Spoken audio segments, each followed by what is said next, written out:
ఇప్పుడు నీవు తీసుకునే నిర్ణయము, ఇప్పుడు నీవు తీసుకునే బాప్తిస్మము, ఇప్పుడు నీవు పొందుకుంటున్న రక్షణ, యేసు రక్తం వల్ల పాపాలు ఇవన్నీ దేనికి? ఆయన ద్వారా మరింత నిశ్చయముగా రాబోవు ఉగ్రతలో నుండి తప్పించబడ్డమే, రక్షించబడ్డం. స్తోత్రం చెప్పండి గట్టిగా. మిమ్మల్ని అడుగుతున్నాను, చెప్పండి.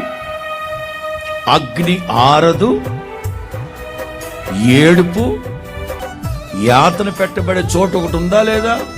ఒకటి ఉందా లేదా?